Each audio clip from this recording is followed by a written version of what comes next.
in the end. Normally, I don't review games in a series out of order. See my Dead or Alive series of reviews, for example. However, this game is celebrating an anniversary. It's turning 25 this year, and it's a personal one for me, so why not? That, and I needed a cooldown after Stuntman Ignitions, and this is what I decided. Now, I want you to picture this for a moment, right? It's the mid 90s. Think about 1994 to 1996. You've had fighting games like the Tekken series, Virtua Fighter 2, and Dead or Alive 1. All of these were technologically impressive and fun to play. You think, surely it can't get any better than this, right? Well, come the turn of the millennium, and we started getting games like Virtua Fighter 3 and Dead or Alive 2, playing and looking even better than their predecessors. Then there was Tekken Tag Tournament. While it did something different with its King of Fighters like Dream Match setup, it didn't quite compare to what was already on the market at that point, mainly graphically. See, Tekken Tag ran on the System 12 much like Tekken 3, which meant both looked like PS1 games. But when Tekken Tag came to the PS2 as a launch title in the year 2000, well, the game looked substantially better on all fronts. But what if the next Tekken arcade game actually looked like a PS2 game? Well, Namco had something brewing up their sleeve, and early into the new millennium, they were about to blow gamers' minds. Come E3 2001, a little teaser was revealed showing that Namco would be releasing Tekken 4 later that year. Namco identified the game as a key component to its PS2 release strategy alongside Ace Combat 4 and Xenosaga during a June 2001 investor meeting. That same month, a playable demo was unveiled at a Tokyo event. Only 8 characters out of the initial 10 were playable. Only one was new, and the rest were returning characters. As summer reached its aught during August, Namco then revealed the first American locations for the game, most likely to be found at your local mall, be it a Tilt arcade or whatever else. That's how I first saw this as a young kid. Walking into an arcade and seeing games like Capcom vs. SNK 1 and 2, Marvel vs. Capcom 2, and the like was cool. But then, imagine seeing this.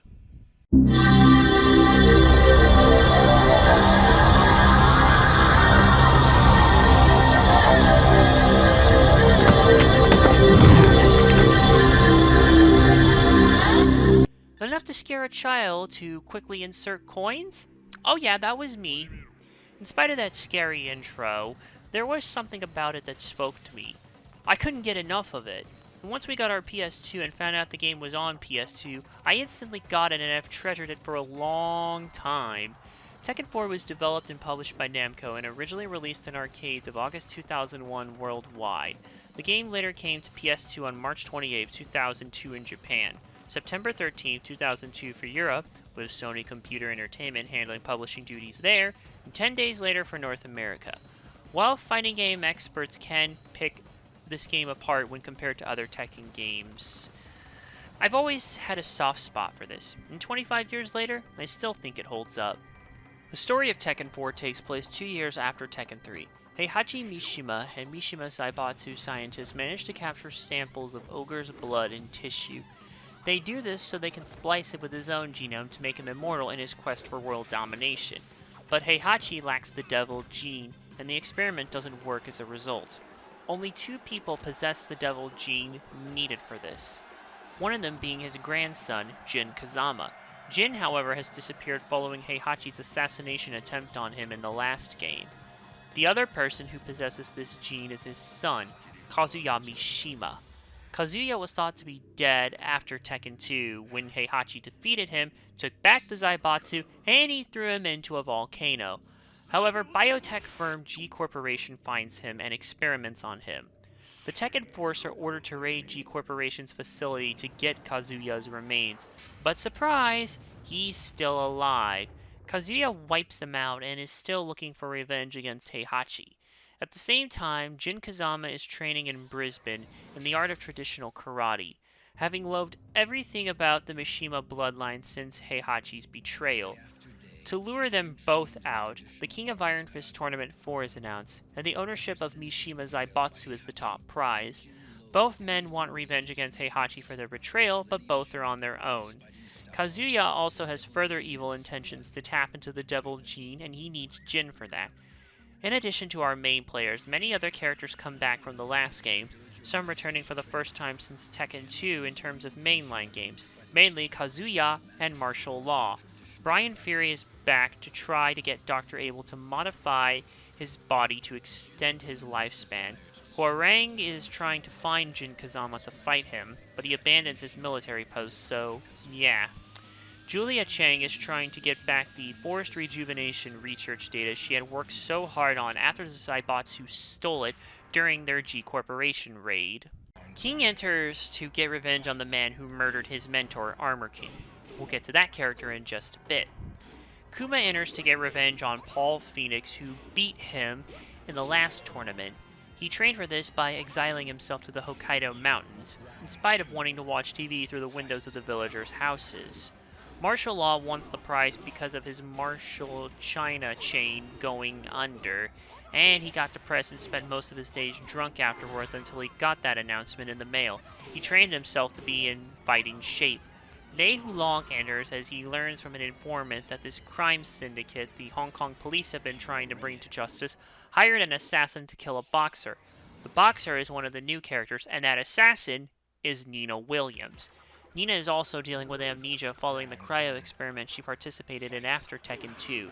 Ling Xiaoyu is warned of Heihachi's evil intentions, and she enters to find Jin, who she believed was behind an anonymous email warning her, and figure out what the hell's going on. Panda also enters as her bodyguard. Paul Phoenix enters to be the toughest in the universe after beating Ogre in the last game, but he missed his final form, True Ogre. Yoshimitsu enters as the Manji clan is looking to continue their Robin Hood escapades. And then there's Li Chaolan. Li was almost consumed by revenge against Heihachi after siding with Kazuya during Tekken 2. This caused his expulsion from the Zaibatsu, but he realized it wasn't worth it and settled down in the Bahamas. He continued to run a company that manufactures humanoid robots. When he discovered why a huge sell-off of G Corporation stock happened, he further dug into things and learned about a new life form under the development by the Zaibatsu. He enters in disguise to prevent the Zaibatsu from finding out his true identity, but he also had other goals in mind. Here's our segue into the new characters. Well, this one is new in looks. It serves in purpose similarly to Mokujin from the past games. Combat. Combat is essentially the one who mimics fighting styles. Unlike Mokujin, who mimics a different style nearly every round, Combat will mimic a particular fighting style for the whole match. This is explained in-game that this is because of a few bugs in the memory subsystems. Lee is hoping to turn this particular model into the ultimate fighting machine. Not to mention the tournament serves as a good PR spot. Now the rest of the mostly new characters. The first new character is British boxer Steve Fox. Steve is the middleweight champion of the world and is trying to find the identity of his biological parents since he's adopted. That and the scar on his arm. The syndicate orders him to throw a high-stakes fight, but he refuses and wins. They put a bounty on his head, to be taken care of by Nina, and Steve flees England for the US. He enters to find the truth of his past. Then there's Australian Vale Tudo fighter Craig Marduk. He was undefeated for 4 years professionally, but he was expelled after he was linked to a minor scandal. He became consumed by rap, started a bar brawl in Arizona, and he killed the original Armor King. He was to spend 10 years in prison, but King bailed him out with the money saved from his tournaments he won. Marduk doesn't know it's King who's bailed him out, and you might even say there's some comparisons between him and Nathan Jones, who's also an Australian wrestler who served time in prison, but later went on to star in movies like Mad Max Fury Road, and his time served in prison was mainly for robbery. The last new character is Chrissy Monteiro, the granddaughter of Eddie Gordo's master who taught him capoeira while in prison. Eddie teaches Chrissy capoeira after Tekken 3, but leaves after 2 years to find Kazuya for killing his father, and well, framing him as well. Christy enters to find Eddie. Tekken 4 follows the same format of its predecessors, and for that matter, many fighting games before and since. You have your left and right punches and kicks, and you'll use them in various combinations to perform moves. You can also throw people, and that's kind of the basis of the combat in a nutshell. Aside from guarding and the like, Tekken 4 made many changes that altered the gameplay. For starters, all the stages are now enclosed. Previous arenas were endless plains with the big objects in the foreground. With enclosed arenas, you can now knock enemies into walls, pillars, and even ceilings depending on the stage to do additional damage. These allow extended juggle opportunities. To further double down on the full 3D aspect, you can now fully move in many directions. You can even sidewalk around your opponent, though sidestepping is not as big in terms of distance. Jumping can also only be done in a forward direction, and you can't move backwards when crouching. Another change in the gameplay is the position switch. If you're trapped in a corner, you can do a position switch to get out of the corner and put your opponent in a worse situation. While this put a fresh spin on the gameplay, it did affect a lot of high-level tournament play. Quick jabs and punches were favored more, and some characters were just flat-out broken, like Steve Fox, but mainly Jin Kazama, with Jin being used by nearly every top player. I think what it was is that the idea was to ground things a little bit, but not a lot of this was well implemented at the time. Much of this would be fixed in later installments. Yet to little old me, it made no difference. To me, when I played this as a kid, I thought this was smooth as all hell. Everything felt so fluid to play. The closest thing to such a feeling was Dead or Alive 2. The controls also really helped with this. Tekken always had a pretty simple control scheme that could be used in many complex ways. Square and triangle are left and right punch respectively, and cross and circle are left and right kick respectively. The shoulder buttons are initially free, but you can configure them for certain throws and positions and switch combinations. Throws and position switches also work by using a combination of punches and kicks, something like pressing left punch and right kick at the same time. As a result, there aren't as many throws in the past game to accommodate for position switch, but everything still works as it should. Response time is also very good and further adds to how fluid the entire game is. I don't have much else to add here since everything is straightforward and works well. The graphics here are quite the leap. Tekken 4 originally ran on the Namco System 246, aka PS2 arcade hardware. The transition from arcade to home still looks solid on a technical level. Character models especially always seem to benefit from these upgrades. They look much sharper and less blocky than past Tekken games. Other things like accessories and hair look good as well, though characters with long flowing hair untied like Christy Montero more remind me of DOA's hair physics. Yikes. Now, you saw many of these upgrades in Tekken Tag's PS2 version, but I feel everything was really upgraded here. Not to mention, having the stages enclosed kind of ground things a bit. Speaking of the stages, these also look very good. Objects and environments are rendered well, though some textures, if you look really hard enough, look dated, and there is a good amount of variety in the stages. There even are people who will get out of the way if you move closer to them, but they don't look as good as the main characters. Not to mention, the locations are very cool. I think this has some of my favorite stages in the whole series. You've got a mall, an airport, Shinjuku, a parking garage, and many more. There's even a stage here that looks straight out of Fight Club. Not to mention, the outfits are more down to earth. Some of them make me want to do cosplay from this game, like Kazuya and Jin's Player 2 outfits. Though a couple cool fantastical ones are here, like Yoshimitsu's outfit. His insect one in Player 1, and his Cyber Samurai look in Player 2. But Heihachi's Player 1 outfit? What were they thinking? Seriously, in spite of that, I really love the aesthetic going on here. There's just something cool about it.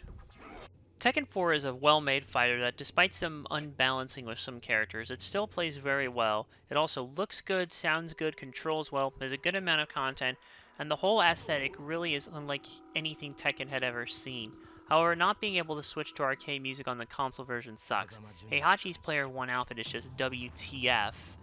And some graphics aren't as good as others, and I do understand why some don't like this from a tournament play perspective. However, looking at this from the perspective of someone who grew up during this era when it was a new game, I think it's still well made and lots of fun to play. If you haven't revisited this in a while, do so. If you've never played it, play it. You can start here like I did, but should you? I'll leave that up to you. I give Tekken 4 a 4.5 out of 5. This is another one of those games that will always hold a special place in my heart. I miss this era. Thanks for watching. Click subscribe below and check out the playlist on screen for more content. To help support the show beyond the usual means, check out my Patreon and Ko-fi on the link tree in the description.